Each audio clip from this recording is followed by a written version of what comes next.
I almost can't believe what my eyes are seeing here. I'm on Instagram earlier today and I see a little promotional item for Aden Chambers. Printed it out. It's a little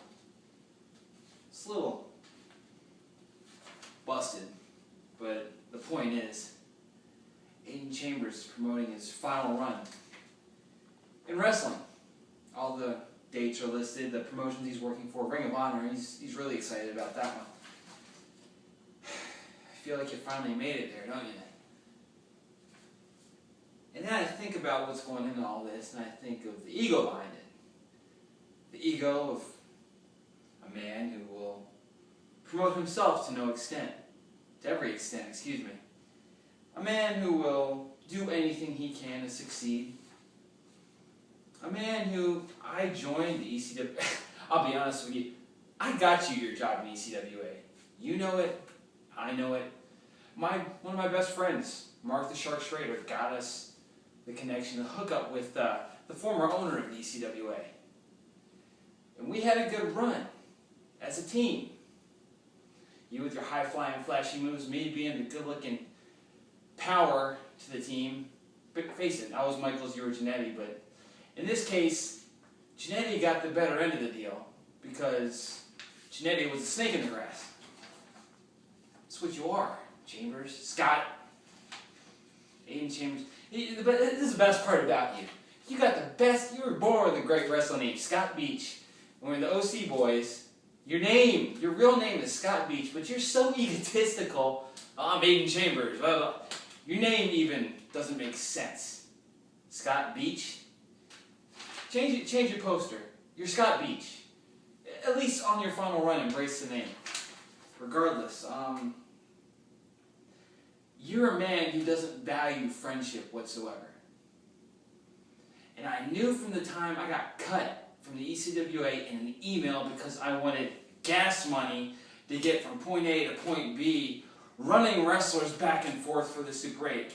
That's a story for another day. It's ridiculous, but I got cut from my spot. And where were you to defend me?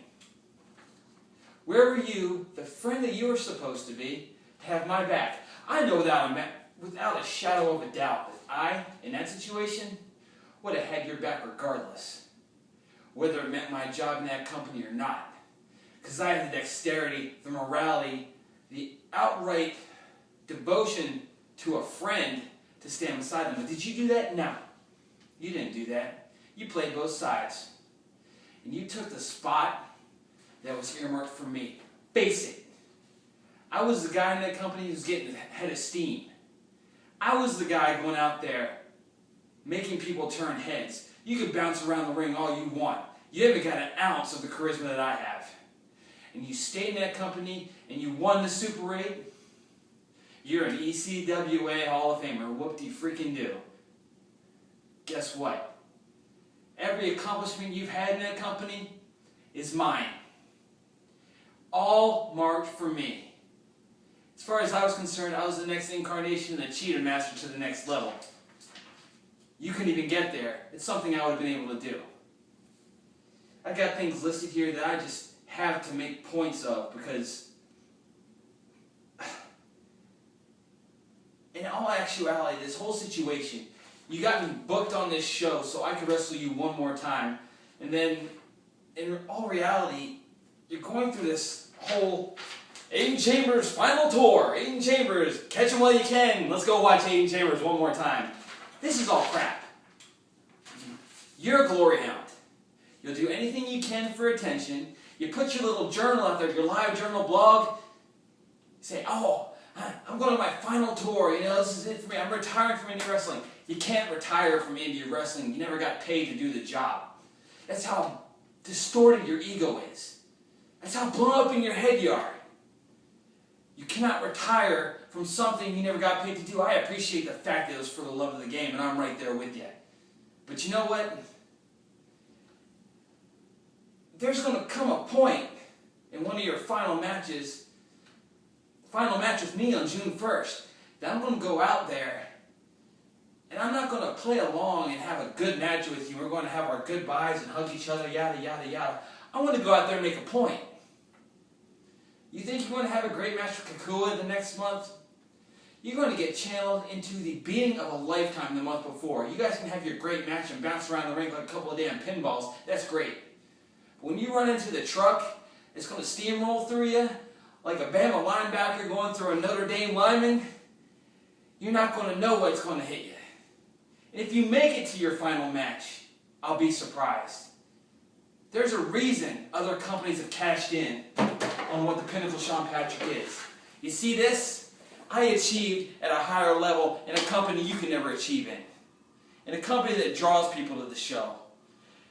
And there's going to be that one little bit of sympathy I have for you when I'm kicking the crap out of you. When I'm standing over top of you during the last match you have in the ECWA, June 1st in Newark. I'll stand over you. I'll feel sympathetic to your plight, that you want any little bit of attention, any little bit of sympathy, anything that draws people to you. I'll feel bad for you for a second. And then I'll realize what got me to a level like this. And I'll stick the fork in you. Because after June 1st, you can cancel all those bookings right now. You don't even need to bother. The Pinnacle Shawn Patrick ends your career June 1st. Book that. Count on that. And do me a big favor, since you're handling all the business aspect of this. Make sure Tartaglia digs into his wallet and pays me this time.